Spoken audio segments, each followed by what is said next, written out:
lo pronto ya está conmigo don Leonidas Issa y yo como lo he esperado a don Leonidas. Realmente hemos hecho enormes esfuerzos para volver a tenerlo en la contra. Así que, Leonidas, si me haces alguna seña y sé que estoy listo para ponerte en pantalla, fantástico, fantástico. Muchísimas gracias. Estamos por colocar en pantalla a don Leonidas Issa, que, oiga, ¿cómo nos ha hecho perseguirlo, Leonidas?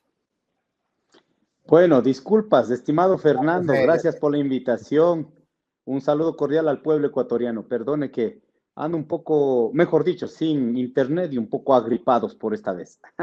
Hay acá, sí, no, además en esta época del año la gripe te agarra donde sea y ustedes han estado recorriendo mucho el país. Anunciabas que ibas a estar reuniéndote con las organizaciones locales y comunitarias. Leonidas, ¿cómo avanza eso? ¿Están dentro del cronograma? ¿Ha habido algún tipo de avance que se pueda ya informar en este punto? Bueno, hemos tenido una campaña muy intensa, nos hemos ubicado en un tercer lugar a partir de nuestras propuestas.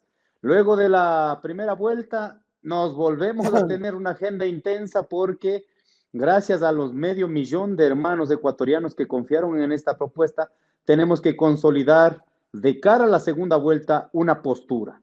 Y esa postura, lógicamente, hemos llevado a una agenda interna.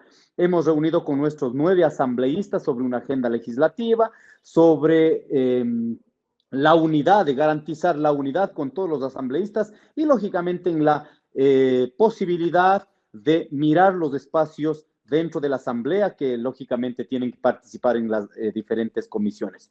Y en segundo momento hemos hecho una planificación, la reunión del Consejo de Gobierno, luego con las 3 regionales. Al siguiente día hemos tenido la reunión con el Consejo Político de Pachacuti, con todas las coordinaciones provinciales, y hemos emitido esta resolución estos 15 días, un poco más de días que tenemos hasta el 7 de marzo, con las discusiones que tengan en los territorios. El 7 de marzo, el día viernes 7 de marzo, vamos a tomar una postura de cara a la segunda vuelta.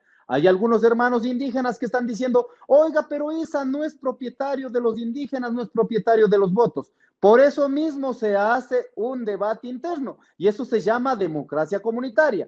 Los compañeros que ya fueron por otras opciones, ya son esas opciones que decidieron. Muchos trabajaron por Daniel Noboa. Listo, eso no va a cambiar porque ustedes ya trabajaron. Entonces, ustedes no pueden incidir en una decisión en la gente que creímos en el proyecto político que presentamos al país y me permitieron encabezar ese proceso. Así que aquí no hay propietarios, no hay endoso de votos, lo que estamos haciendo es un proceso riguroso interno de la estructura del movimiento, pero también entendiendo que la votación hacia mí no es solo del movimiento indígena, debo tener una vocería para el resto de ecuatorianos que sin ser del movimiento indígena han creído en la propuesta del movimiento indígena y de Leonidas Issa a la cabeza. Y compañera Katiuska Molina. Me gusta conversar contigo. Una de las cosas que me gusta de conversar contigo, Leonidas, es que me dejas sin posibilidad de hacerte más preguntas. Sintetizas tan bien las cosas que acabas de responderme 5 preguntas de mi listado apuntado en una sola frase, Leonidas. Pero en todo caso, mira, yo sé a quién te refieres. Te refieres a Luis Alfonso Chango, que daba una entrevista el día de ayer en FM Mundo diciendo justamente eso. El compañero Leonidas Issa se cree dueño de los votos. Pero adiciono además, por ejemplo, las declaraciones de Lourdes Tibán, las declaraciones de Nina Pacari y otras varias representaciones de liderazgos en comunidades indígenas que no parecen estar muy adheridas a estas discusiones y más bien parecen reacias a participar de ellas porque ven en ti una figura que ya tomó una decisión. ¿Cómo volver a traer estos liderazgos y a las personas que están, digamos, siguiéndolo? Bueno, en política hay que superar. En política hay que dar un salto cualitativo. ¿Qué es esto de salto cualitativo? Y muchas veces algunos no entienden. No quedar en la política del recuerdo, sino quedamos en los 500 años, en los 200 años de vida republicana, el trato que hemos merecido. Pero yo desde logrado, bueno, perdone que desde nuestra vocería hemos logrado ir superando de a poco. Y este superar, lógicamente, para muchos compañeros que no entienden cómo es la dinámica política, únicamente es, este es correísta, listo, acabado el asunto, pelado el pollo en política. No funciona la política así. En tiempo de Correa sobre las agresiones, yo estaba ahí luchando. Nadie me contó. Y los compañeros que creyeron en esa propuesta estaban con Correa. Pero resulta que no le dieron espacio, no le tomaron en cuenta lo que sea, el correísmo, y resulta que ahora ellos son anticorreístas y dicen que nosotros somos correístas. O sea, contradicciones de compañeros que han vivido allí de la política. Yo no voy a entrar en ello. Y por ello creo importante, en este tiempo ha sido menos ataque, si no 2019 me decían este correísta, correísta. Con mi vida les he demostrado. Así que las vocerías que está del señor Chango, de Salvador, de Marlon, de la ex vicecoordinadora Cecilia. Doctora Nina, no creo que ha opinado, si no están utilizando un mensaje del 2023, del 2021. Okay. No creo que ha opinado la doctora Nina Pacari. Sí, no, mis disculpas por eso. Pensé que era un mensaje, reciente. Pero cierto es, también Cecilia Velázquez se ha manifestado en ese sentido. ¿Me escuchas, Leonidas? Creo que estás paralizado en la imagen. Que podamos mejorar, perdón. Estamos mejor, ¿no? Ahí siento que está un poco más fluida. Leonidas, sí, justamente desde ese punto de vista te planteaba, ustedes han podido al menos acercarse a estos liderazgos, ¿no? Porque son liderazgos importantes. Yo siento que Luis Alfonso Chango, por ejemplo, es alguien al quien la gente escucha y da su historia de construcción personal, también es un referente. Así es, en el movimiento indígena tenemos un debate intenso, hay líneas de todo. Por ello, los que han hecho una valoración en mi vocería, hay una línea ideológica consolidada. La mía no va a cambiar hasta que yo me muera. ¿Listo? Hay compañeros que luchan en un lado, luego van a entregar a la derecha, luego se arrepienten, vuelven a otro lado, y una forma para decir que ellos no estaban equivocados es atacándome. A mí me han conocido así y voy a morir así. En consecuencia, uno tiene que aprenderse la política en el día a día de la gente. Y bueno, sobre la doctora Lourdes Tibán, ella es nuestra autoridad del movimiento Pachacuti, está obligada a relacionarse con las autoridades del Estado, pero el momento no es el adecuado, porque si no caes en este mensaje, no diré por quién votas, pero habrá señales, listo. Si no, es una interpretación de la coyuntura. Siendo autoridad, debe guardarse con postura, sobre todo en el momento político. Yo que estoy de candidato, no he podido decir, mira, tiene que ir por acá, pero yo he puesto elementos objetivos frente a las dos candidaturas, sea de la socialdemocracia o de la derecha fascista radical que encabeza Daniel Noboa. Entonces, en ese sentido, un tiempo importante para el debate, hay que mantener la frescura, hay que mantener el temple, pero hay que tener también frialdad en el momento de decidir políticamente en cada coyuntura. Correcto. Aprender del pasado, decías, Leonidas, y yo vengo escuchándotelo en varias entrevistas a lo largo de las últimas semanas. Y yo me planteaba la idea de cómo resolver también los temas que han derivado los acuerdos previos de Pachacuti y de la CONAIE, por ejemplo, con el gobierno de Lucio Gutiérrez o al inicio de gobierno de Rafael Correa, que son acuerdos que duraron muy poco, es decir, no lograron sostenerse en el tiempo. ¿Cómo asegurar que un acuerdo que se plantee hoy sea efectivo en el tiempo y termine por cumplir los propósitos para los que uno se lo plantea inicialmente? Para decir a mis hermanos, para no desilusionar, ¿cierto? Para no desilusionar. Los cambios han sido de poco en poco. Imagínense en 1830, un 11 de septiembre de 1830, la primera constitución de la República del Ecuador, ¿cómo reconocieron a los pueblos indígenas?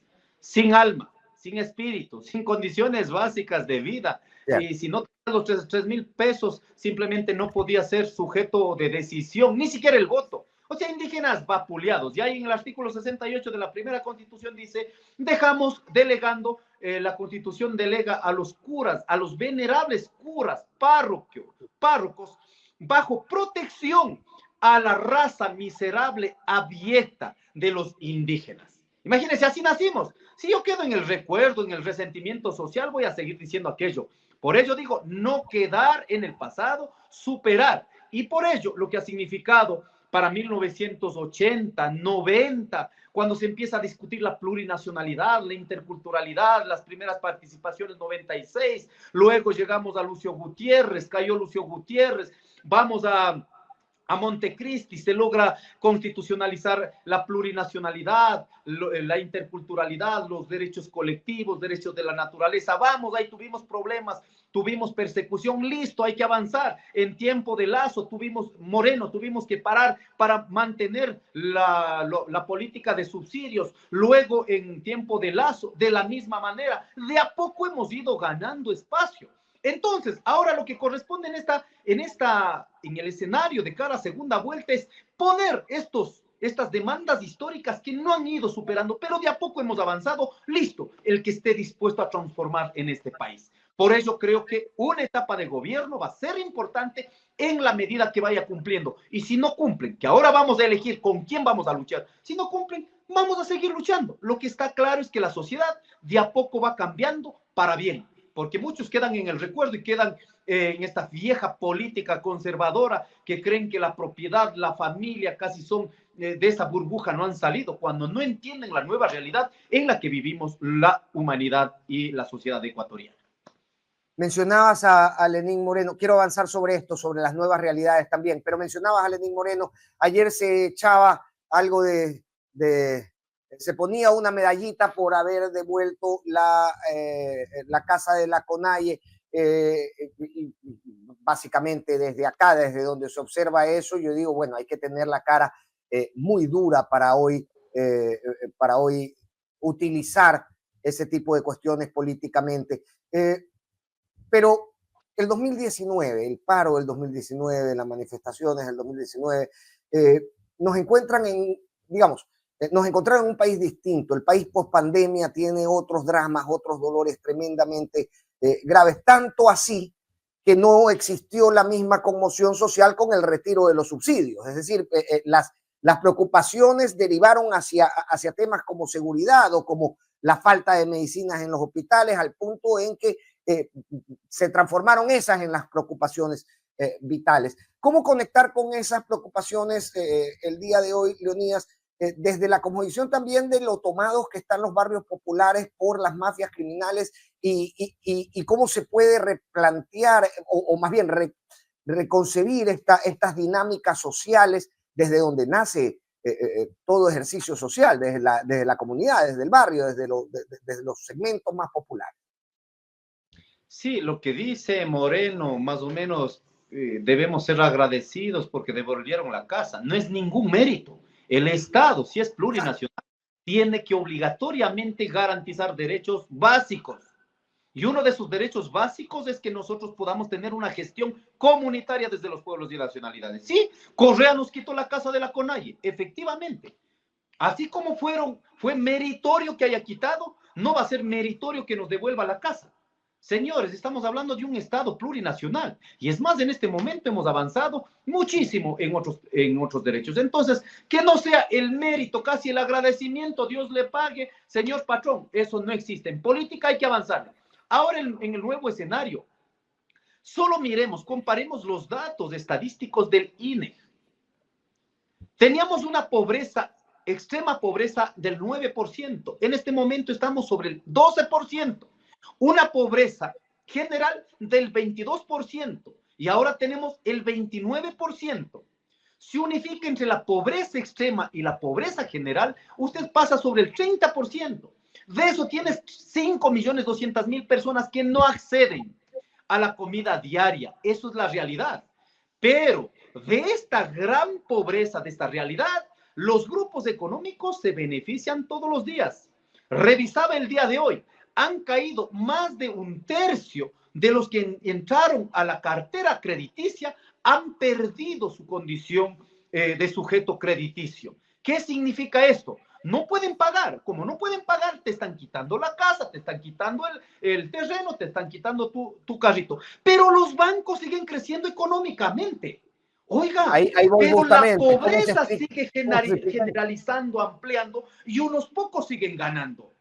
Seguimos recurriendo al miedo, que es una realidad para nosotros, pero ese miedo está siendo un colchón absolutamente utilizado por la derecha de este país para garantizar sus negocios, sus grupos económicos siguen ganando y la pobreza sigue ampliando. Y en este proceso han quitado el subsidio a los combustibles, a la gasolina. Mientras más caros los productos, más pobreza. ¿Qué tiene ahí? va a seguir guardando como una olla de presión. Le aseguro, el ecuatoriano nunca ha quedado callado. Si en este momento enfrentamos un estado de miedo, estado de guerra, y eso es planificado por estas mismas élites, ahora ya no me cabe duda. Antes decía, oiga, estamos en este problema, pero el narcotráfico, el crimen organizado es una planificación política de los que tienen el control. Perdónenme, pueden decir lo que quiera, tienen sus tesis, pero esta tesis, ¿sabe por qué? Vuelvo a reconfirmar.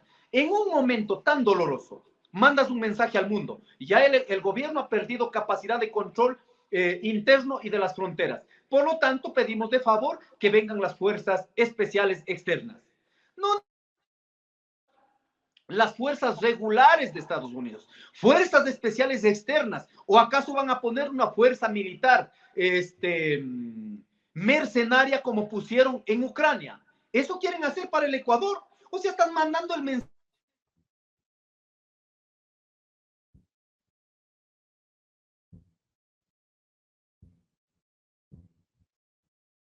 Tenemos problemas de conexión con Leonidas. Esperemos que, doña Produ, tratemos de ver si es que lo solucionamos. Estaba muy interesante la charla con Leonidas. No, Leonidas está en recorridos y tiene problemas con la conexión. Ha hecho una gran diferencia de estar con nosotros el día de hoy, así que esperemos que muy prontamente se pueda volver a conectar. Doña Prudo está en todo caso pendiente de ello. Ahí está Leonidas nuevamente, lo voy a agregar al escenario de forma inmediata. Estamos con un internet deficiente. Lo acabo de explicar, Leonidas. Yo sé que tú estás en territorio y que has hecho una deferencia para atendernos con el internet del celular y te lo agradezco. Retomo la conversación tal donde la dejamos, Leonidas. Acá hay entonces un sistema de miedo que realmente al final es un miedo legítimo cuando lo trasladas a la ciudadanía, no más allá del aprovechamiento que se pueda hacer desde la política de ello. Nuestro miedo es real y hay que empezar a reconstruir desde ese miedo. Quiero decir, hay que empezar a resolvernos primero el miedo para luego empezar a comunicarnos a otros niveles. ¿Cómo se resuelve el miedo, Leonidas? Y esa es una pregunta que tal vez no nos hacemos mucho. Tratamos de resolvernos temas de seguridad, tratamos de resolver los temas económicos, tratamos de buscarle una explicación incluso desde los mercados, pero el tema del miedo en el que habita la ciudadanía no es un tema muy tratado. ¿Cómo resolver eso? Que es más hondo, es más personal, es más individual y nos pesa a todos. Hay dos cuestiones que tenemos que trabajar bien los ecuatorianos. Primero, la confianza entre nosotros. Si usted no confía en su ecuatoriano, usted tiene miedo individual. Nosotros de aquí yo quiero ofrecer esta experiencia que nos funciona en el movimiento indígena, la solidaridad, la minga. Aquí cuando sentimos miedo individual, familiar, comunitario, nos unimos más. La única forma de enfrentar el estadio de este momento de inseguridad, de miedo, es con nuestra capacidad de organización. ¿Qué quiero decir con esto? Solo aplicando justicia indígena, imagínense, nosotros no hemos permitido que ingrese el narcotráfico, el crimen organizado. En el momento que han querido tomar, incluso vacunadores, han tenido que salir mal parados. En muchas veces ha pasado de la justicia indígena a una justicia de la muchedumbre, pero no hemos permitido que tomen nuestros territorios. Yo creo ahí fundamentalmente Qué pena, no sé si es del internet o ya nos están hackeando. No me digas eso, porque hace un momento me lo decían en la caja de comentarios y yo decía, no, ¿sabes qué? Es un tema del internet. Esperemos que sea el internet. Continuemos sobre eso, ¿no? Estamos hablando de seguridad y desde el miedo se pueden construir políticas de seguridad o aprovechándose del miedo se pueden construir políticas de seguridad. ¿Cuánto incide en las consideraciones que hace el gobierno nacional, concretamente para construir su propuesta de seguridad, justamente este aprovechamiento del miedo? El tema es que el gobierno, en lugar de resolver, está aprovechando el miedo de la gente para instalar sus proyectos nocivos para los ecuatorianos. Ahora mismo va a empezar los 6 proyectos mineros a gran escala. Ya no tiene que hacer el esfuerzo, simplemente tiene que decir, estos están vinculados al narcotráfico, al crimen organizado, cualquier cosa y listo. Implacables con nosotros. Procesos de privatización. Campos Hacha, en un proceso de privatización, estamos en el agotamiento del petróleo y esta gente para dar cabida a su hermano con Petronovoa y resulta que están dispuestos a privatizarla. Oiga, ¿qué les pasa? Y encima de eso hay gente creyendo en esta porquería de políticos. Realmente es una cuestión horrorosa lo que está pasando ideológicamente y que han controlado a partir del miedo la cabeza y el corazón de los ecuatorianos. Entonces, creo que para vencer el miedo necesitamos unirnos, necesitamos confiarnos, necesitamos impulsar juntos los procesos internos. Dígame, si el gobierno no planifica para limpiar la infiltración que hay del narcotráfico, del crimen organizado en las instituciones públicas, en las instituciones militares y policiales, entonces hay que hacer un esfuerzo para nosotros desde la ciudadanía impulsar aquello.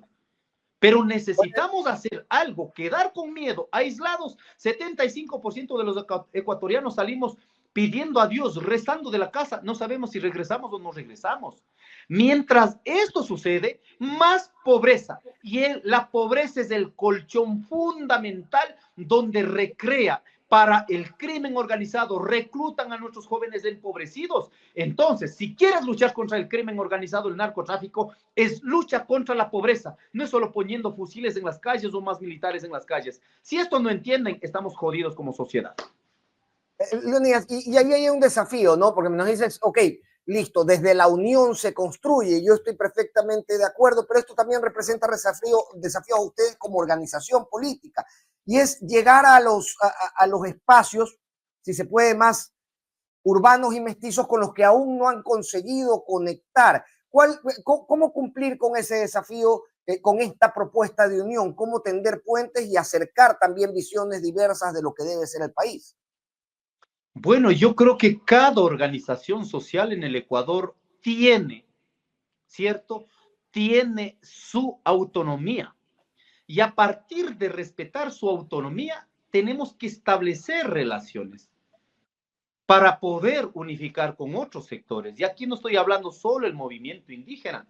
Hay sectores de hermanos afros, montubios, cholos, mestizos, trabajadores, sindicatos, a las cuales al finalizar este proceso vamos a convocar a todos esos sectores.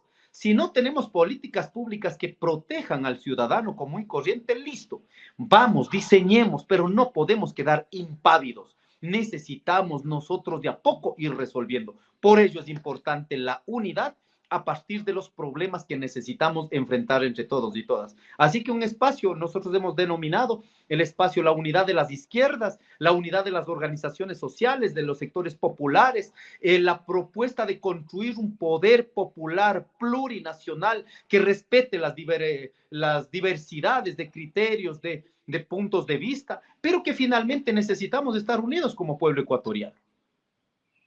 Ya. Y justamente en razón de esa unión que en ocasiones requiere también resanar viejas heridas, ¿cómo se lleva esta propuesta de acercamiento no acercamiento, no de decisión sobre el apoyo, y por qué se tiene que nuevamente pasar por este proceso cuando ya hubo la mesa de unidad de las izquierdas y se firmó un documento en el que básicamente se comprometían a apoyarse mutuamente si es que llegara alguno de ustedes a segunda vuelta? O digamos, ya no nos basamos en ese acuerdo y estamos tratando de construir uno nuevo. No, hay que mantener ese documento inicial. Estos 2 puntos no fue resuelto, por ejemplo, que nosotros habíamos propuesto, lógicamente, pero claro, voces disidentes, diferentes, más que disidentes, diferentes de otros compañeros dijeron, no, segunda vuelta no vamos a transar antes ni siquiera de empezar, listo, respetamos eso, no fue una resolución, quedó como una idea general, plausible, tratable, debatible. En ese proceso creo importante ahora mismo, estamos sacando esta documentación, encontrando los temas centrales de cara a enfrentar esta segunda vuelta. En ese sentido, invito a los ecuatorianos y ecuatorianas a no quedar en ese odio, en ese pasado que enfrentamos. No vamos a volver a tener otro Ecuador en las mismas condiciones. Vamos a construir un Ecuador diferente, un Ecuador que transforme, un Ecuador que entienda la diversidad que tenemos. Hay que hacer esos esfuerzos y creo importante que en este mecanismo de participación colectiva que estamos llevando a cabo en nuestras bases y luego a la ciudadanía irán saliendo respuestas frente a esta metodología que planteamos en este documento de la Unidad de las Izquierdas, que fue un documento de 40 hojas, luego a 25 hojas, pero que han ido priorizando elementos centrales para ir superando estos problemas y a la vez uniendo como ecuatorianos. Leonidas, es una condición que Rafael Correa, aún siendo el máximo liderazgo del partido que está en segunda vuelta y que representa a Luisa González, no participe en las mesas de conversación. Ustedes lo han planteado como una condición, si se puede. A ver, mira, en política hay que dar saltos cualitativos. En política tienen que emerger nuevos cuadros políticos. En mi movimiento indígena existimos otros cuadros. Lógicamente, los compañeros que lideraron 20 años durante todo el tiempo, que la respetamos, cuando ellos fueron dirigentes, nosotros hemos sabido dejar conducirla y nosotros hemos aportado en ese proceso. Claro, ahora como hay nuevas figuras, hay compañeros que no quieren dejar aún todavía esos liderazgos. Veo que lo mismo pasa en otros movimientos. Emergen nuevos cuadros, fortalezcan, den criterios, pero que no sean determinantes, señores. ¿Por qué en este momento se ha quedado en el correísmo, anticorreísmo? Es justamente por eso, porque siempre recurrimos al maltrato que significó por parte del gobierno de Correa a nosotros, no ha permitido dar este salto cualitativo. En ese sentido, fuera de la política, fuera de la coyuntura, en los momentos que tengamos que debatir, debatiremos con las líneas que sean, la derecha, la centro, la izquierda, los progresistas con los que sea, para seguir alimentando un debate para el Ecuador. Pero en este momento necesitamos ser absolutamente claros. No se define entre Álvaro Noboa, papá de Daniel Noboa, ni Rafael Correa en estas condiciones electorales. Se define entre Daniel Noboa y Luisa González. Listo, lo que tengamos que debatir, debatiremos luego de esta coyuntura, pero en este momento hay que dejarlo claro, porque si no, recurrimos al recuerdo de los 10 años de gobierno, la criminalización, las muertes de mis compañeros, el enfrentamiento que tuvimos. Sí, así luchamos, pero asimismo luchamos contra Moreno, contra Lazo y contra Noboa. Y ahora vamos a elegir con quién vamos a seguir luchando. Listo, pero tenemos que avanzar. No podemos quedar en esa política que tanto daño ha hecho para polarizar al pueblo ecuatoriano. ¿Ha habido algún tipo de conversación preliminar? ¿Usted conoce a Luisa González, Leonidas? La única vez que pudimos conversar es en la Unidad de las Izquierdas, en Casa de la Cultura. Cruzamos ideas, cruzamos nuestros planes de gobierno de todos los movimientos que autodefinimos de izquierda o progresistas, pero de ahí no he tenido la oportunidad de conocer personalmente o cuestiones internas como piensa. Yo respeto las políticas de todos. Lo que jamás vamos a aceptar es que desde la política nos criminalicen, nos estigmaticen, nos racialicen. Eso sí vamos a enfrentar con el que sea y con el que venga. Entonces, no he tenido la oportunidad de conversar nunca en mi vida con el economista Rafael Correa, ni en el tiempo de Montecristi, ni luego que estábamos luchando. La única vez que me acuerdo que me permitieron ingresar ahí como parte del equipo, no era dirigente en el 2010, a Carondelet cuando se dijo, ¿quién es el estúpido? No sé si acuerda. ¿Quién es el estúpido? Claro. ¿Quién fue el 2%, que dijo eso? Cuando estaba presidente Marlon Santi. De ahí Marlon. No hemos tenido la oportunidad. Yo respeto a todos. Lo que sí van a tener intensamente de Leonidas Issa, argumentos para un debate con el que sea. En ese sentido no he caído. Algunas veces me indigno, me genera ira, porque tratan tan mal, recurren a las mentiras. Efectivamente van a tener, pero siempre vamos a tener argumentos de cómo tenemos que avanzar hacia adelante. Yo sueño con un país de 18 millones de ecuatorianos que realmente seamos felices, no pasemos hambre, nuestros guaguas no estén expulsados del sistema de educación, que nuestros hijos tengan condiciones de condiciones laborables. ¿Se puede imaginar usted cómo sería bonito todo lo que producimos en riqueza que esté distribuida, que todos seamos felices? No un grupo absolutamente grande, con pobreza, sin poder comprar medicinas, sin poder alimentar y que estén reclutando a nuestros jóvenes las mafias. Y cuando un grupo reducido, grupos económicos, no pagan impuestos, sacan a guardar la plata afuera y encima de eso vienen a decirnos como si tuvieran la moral para decirnos queremos seguir siendo su gobierno. Ya, pues basta, hay que cambiar estas visiones. Leonidas, creo que se ha estabilizado la conexión. Sí, para los últimos minutos podríamos, sí, yo creo que nos da ahí con camarita. Te escuchaba mencionar en la entrevista con Fernando del Rincón que ustedes tenían un cálculo algo mayor en sus últimas lecturas preelectorales, pre-primera vuelta, de la votación que obtendrían.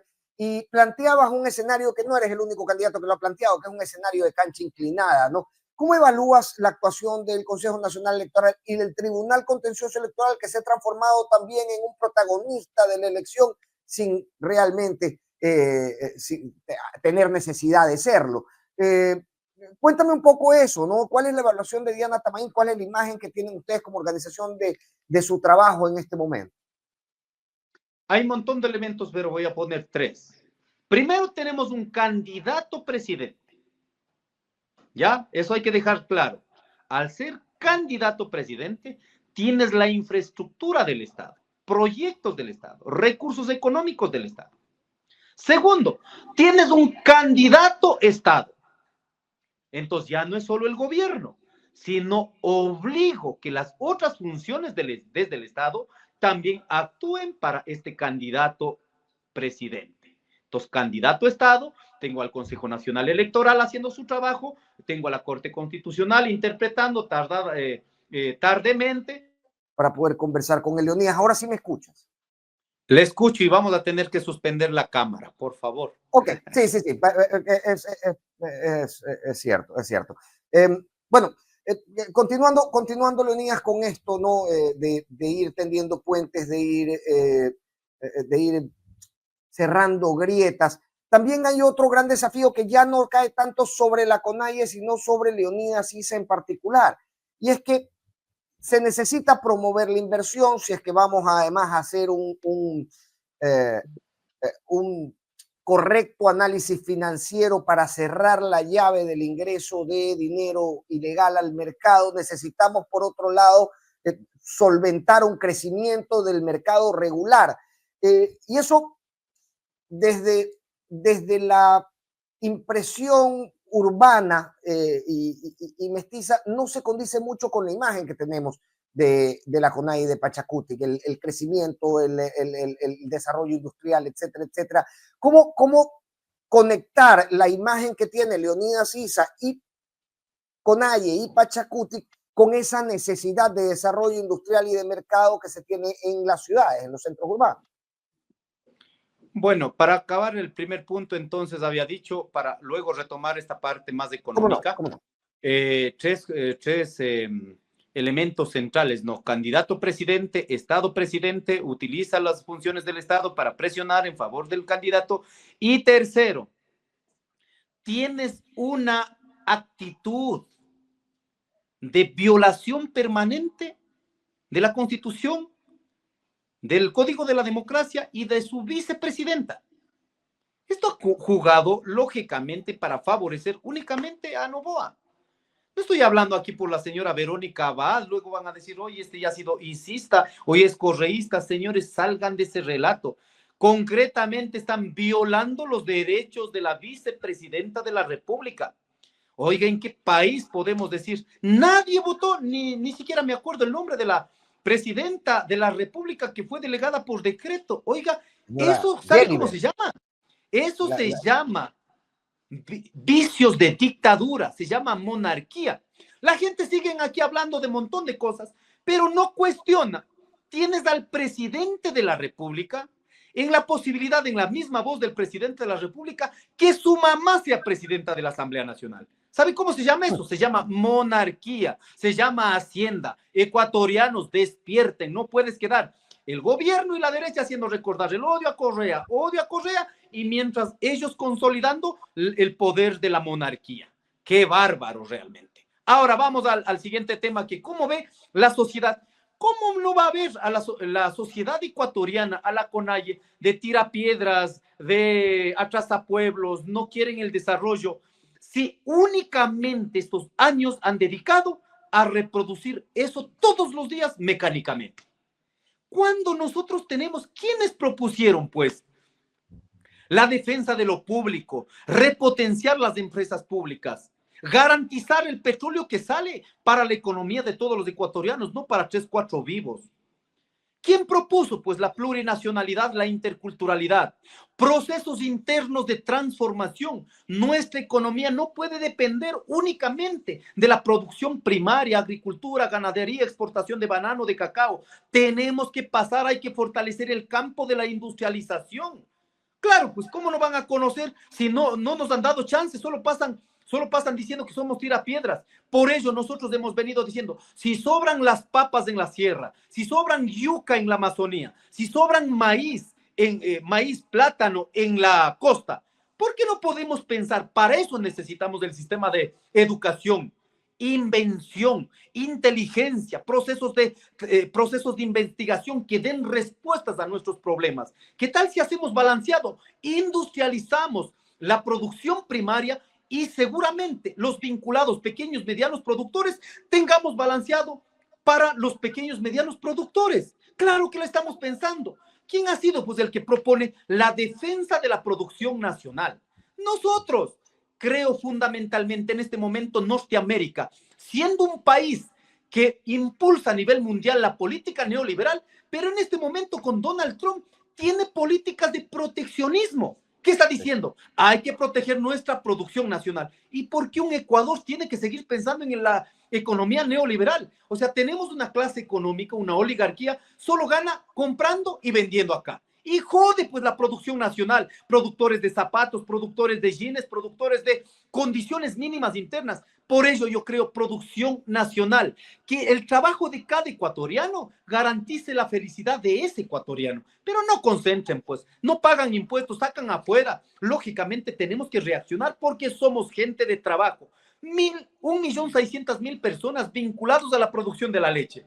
Y resulta que dejamos que haya un monopolio. ¿Por qué no hacemos que la transformación de estos productos puedan significar y dignificar el trabajo de todos los sectores que estamos adscritos a este campo productivo? Qué importante. ¿Cómo se puede incorporar el éxito del trabajo comunitario, de la construcción comunitaria que ustedes han tenido en varias de los territorios? Con la construcción de industria ya a otro nivel, Leonidas, ¿cómo conseguir esa evolución? Y no tenemos que hacer ningún esfuerzo para que la economía comunitaria, para la economía popular y solidaria sean polos de desarrollo. Solo hay que respetar la Constitución. La Constitución es claro. Hay 3 regímenes económicos: lo público, lo privado, y también reconoce la economía popular y solidaria, la economía comunitaria. Lo que pasa es que aquí ha habido un desbalance, priorizando únicamente al sector privado, y eso nos ha llevado a un caos económico. Entonces, ¿qué necesitamos en este momento? Esta articulación de estas 3 dimensiones de la economía podamos garantizar, lógicamente fortaleciendo la política pública. Imagínense cuánto tenemos de nuestra economía comunitaria. ¿Se puede imaginar si solo pudiéramos resignificar algunos de los productos alimenticios ancestrales, la quinoa, en relación a otros productos?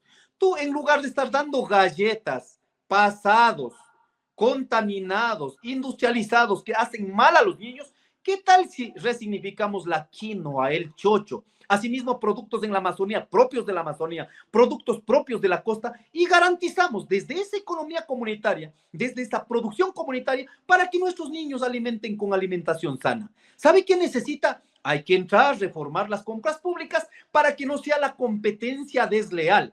Listo, un grupo de grupos económicos llegan a controlar 154 millones de dólares. ¿Qué tal si decimos, a ver, listo, todos ganemos de lo que compre el Estado? Compremos un 20% para empezar a los agricultores, la pequeña economía. Claro. Le aseguro que vamos a ir cambiando de a poco, pero mientras tanto sigas de gobierno, llegas allí para garantizar que tu familia compre los 154 millones de dólares y pases dando leche pasada, pases dando galletas que no alimentan el cerebro de los niños ni la barriga de los niños, jodidos, solo están haciendo negocios de esta desgracia del pueblo. Claro, y se hace casi se cae de lógico, ¿no? A ver, si es que yo soy Estado y en lugar de comprarle a una gran corporación la alimentación para el desayuno escolar, se lo compro a mis entidades de construcción comunitaria, de la economía popular y solidaria, pues tengo un doble beneficio. ¿Por qué no se hace? 3 beneficios, no solo 2. Primero, alimentas a los niños, sacas de la desnutrición crónica infantil, ¿cierto? Primero. Segundo, sostienes la economía local. Tercero, de manera directa, evitas que un montón de jóvenes que salen del campo a la ciudad sean reclutados por las mafias. ¿Sí me entiende? O sea, si es que lográramos humanamente hacer aquello, pucha, este país tienes para montón de beneficios. Pero si sigues en esta lógica que solo hay que dar a los empresarios, te bajan el sueldo, el salario no te alcanza ni siquiera para comprar comida barata de los campesinos, no vamos a cambiar nunca. Necesitamos cambio radical, una transformación, pero para eso necesitas dirigentes políticos honestos, dirigentes sensibles, pero sobre todo con decisión, sin rayar lógicamente el autoritarismo ni la prepotencia, sino con la gente. Y en ese sentido, nosotros estamos dispuestos a ese cambio. Espero que entendamos los ecuatorianos que el movimiento indígena no es del tirapiedras que sale allí.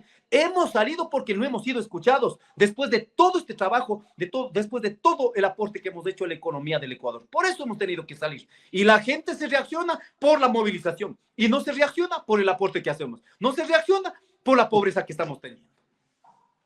La injusticia invisibilizada y luego la reacción es por el reclamo.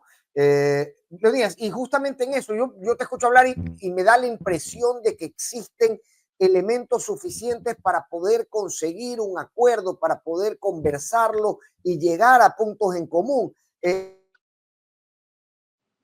escuché decir hace unos días con nuestro buen amigo Alexis Moncayo y Licenia Espinel en Radio Pichincha, que no existe un punto intermedio en cuanto, para ti, ¿no? Para Leonidas Issa no existe un punto intermedio en cuanto a la visión sobre el extractivismo, y esto ya el movimiento de Revolución Ciudadana ha tenido su postura y la ha hecho pública, ¿no? Ellos aún esperan poder explotar extractivamente petróleo y minerales por un tiempo adicional.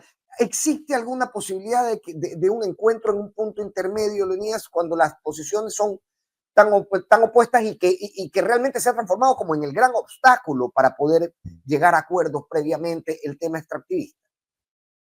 Yo creo que este es un punto que debe llamarnos a un debate a la ciudadanía, a los ecuatorianos.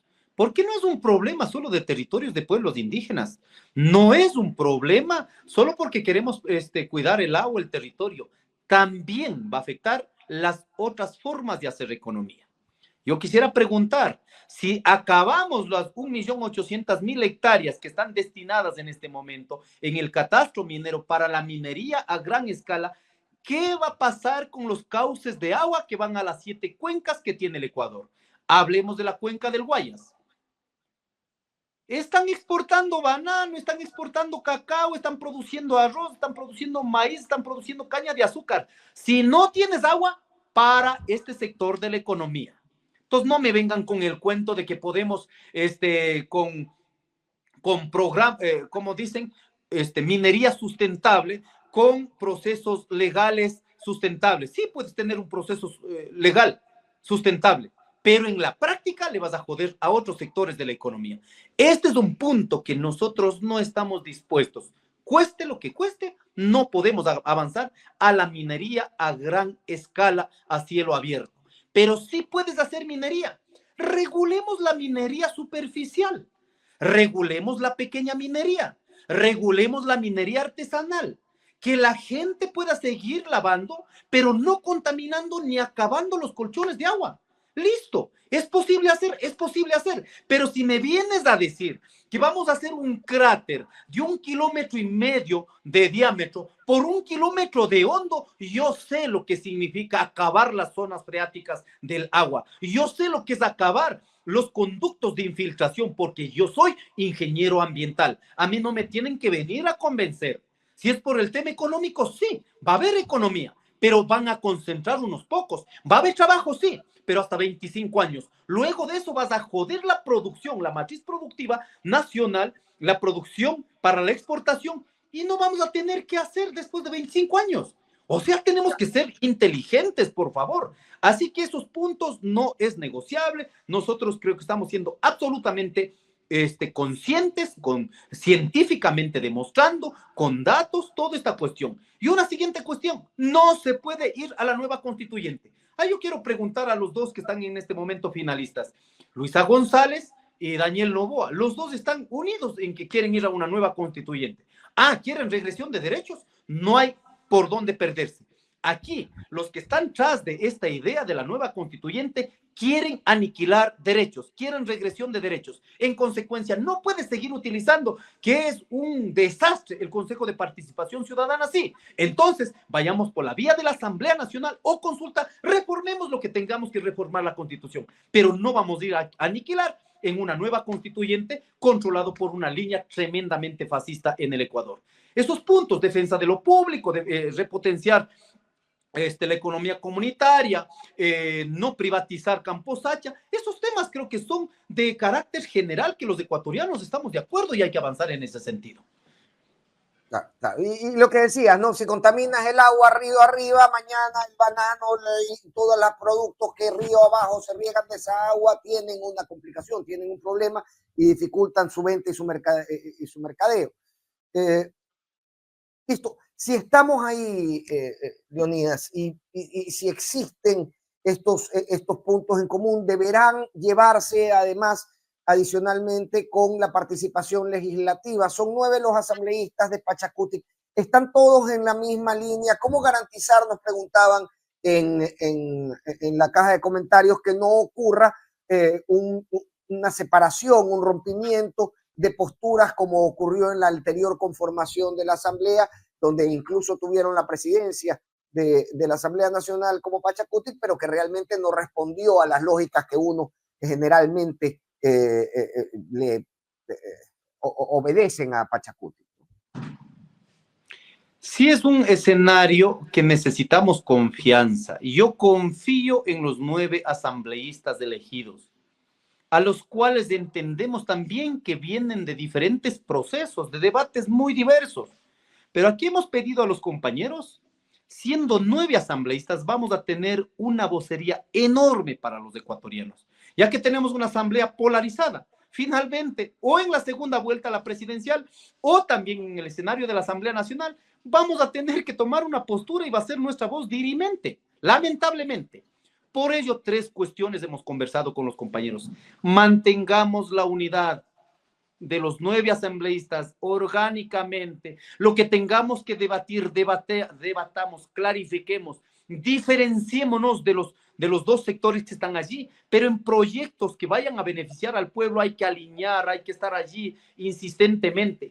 Para que mantengamos la unidad y unidad orgánica, necesitamos clarificar con la agenda legislativa. La agenda legislativa no puede ser transable, no puede ser negociable. Te garantizo esta votación, pero dame una gobernación o dame una tenencia políticas por cualquier cosa. La política no es mercado de votos, la política no es mercado, señores, son posibilidades de construir una sociedad diferente. Un segundo tema, entonces, la agenda legislativa. Y tercero, manteniendo los 9, hay que disputar espacios de dirección en la Asamblea. En el CAL, la presidencia, vicepresidencia, comisiones, nuestros compañeros tienen que tomar decisión, efectivamente. ¿Pero sobre qué? No sobre que te doy el voto para tal dignidad, pero te doy una gobernación acá. Esas formas de negociación han sido tremendamente terroríficas para el pueblo ecuatoriano y para la política nacional, sobre una agenda legislativa, lo que beneficia a la mayoría de los ecuatorianos en los espacios donde tengan que decidir nuestros asambleístas. Listo, con esa claridad avanzamos. Hay que dar pasos agigantados en este momento de tanta tristeza que vivimos los ecuatorianos. ¿Hay alguna autoridad o comisión en concreto que les llame la atención y les interese? Estamos en este momento haciendo las valoraciones correspondientes. Siempre han pensado que nuestro interés solo es la comisión de la Asamblea Nacional referente a la plurinacionalidad. Entonces piensan que la plurinacionalidad es tarea solo de los indígenas. No, nosotros creemos que es transversal, y en ese sentido estamos haciendo esa valoración de manera pública. En eventos públicos diremos, señores, nuestra propuesta es tales, tales, tales, sobre esta agenda legislativa y sobre la unidad que mantenemos. Así que... ¿Y la unidad podría incluir podría incluir una coalición de gobierno en la cual ustedes acepten un ministerio? ¿Perdón? ¿Podría esta unidad incluir una coalición de gobierno en la que ustedes terminen por aceptar un ministerio, ser parte de la mesa de gabinete? Yo he sido claro en mi postura. Yo, como Leonidas Issa, jamás transaría ni por un ministerio, ni por un espacio, ni por nada. Aquí estamos disputando los escenarios, los sentidos de la sociedad ecuatoriana. Los que ganen, háganse cargo. Lo único que vamos a exigir es que respeten del resto de ecuatorianos también, que somos ecuatorianos y tenemos demandas. Yo no voy a transar en absoluto, y eso es más. Vamos a elevar y voy a elevar también a una discusión capaz de que no sea te transo con un ministerio u otro ministerio. Señores, ahí se vuelve en el mercado de votos, en el mercado de la política. La política no se hace desde el mercado. En consecuencia, nosotros sostenemos el tiempo que sea las propuestas que hay que cambiar para los ecuatorianos. Ya para despedirnos, Leonidas, ¿se han acercado ustedes del parte del gobierno nacional o han querido dividir el movimiento indígena ofreciendo cargos o algo por el estilo desde el gobierno en este momento en que, vamos, todo el mundo busca acercarse a ustedes? Si el gobierno nacional ha acercado al movimiento indígena, sobre todo a mí, con el señor Castillo para decir que me metan a la cárcel, que un criminal tiene que estar en la cárcel. Ha acercado el gobierno de Daniel Noboa hacia mí para decir al presidente del IES que ofrezca en ofrenda la muerte de Leonidas Issa. Para eso han acercado. Y han acercado también a nosotros para ofrecer espacios para dividir el movimiento indígena. Yo les quiero decir a mis hermanos, cojan lo que tengan que coger. Listo, finalmente es la plata de los ecuatorianos. No permitan que dividan las estructuras organizativas y el día de la votación voten con conocimiento, con conciencia. Nosotros somos territorios conscientes, no somos territorios un mercado de votos. Así que con dignidad vamos a enfrentar este proceso. Para esas tres cuestiones han acercado, pero para poder lidiar de esta manera, nosotros, al menos yo, jamás toleraré estas formas de denigrar al movimiento indígena, a los dirigentes, así como me están haciendo a mí. Cualquier otro dirigente después de mí vendrá. No vamos a naturalizar que por tener diferencias políticas, ideológicas, estén ofreciendo matar, asesinar o simplemente porque tienen rabia contra... Listo, que vaya este criminal. Cuando tuvieron chance de demostrar injusticia, nunca pudieron demostrar. Por lo tanto, ellos han demandado, me han perseguido. 45 procesos judiciales he tenido en toda mi vida. Entonces, por defender los derechos. Esos señores que sigan nomás, pero el pueblo ecuatoriano no puede seguir dando más poder a los que rayan el fascismo. No entienden la realidad de los ecuatorianos. Clarísimo, Leonidas. Te voy a pedir que para darnos un abrazo y despedirnos y te pueda ver la gente, prendamos la cámara y con eso, Leonidas, damos por despedida la entrevista.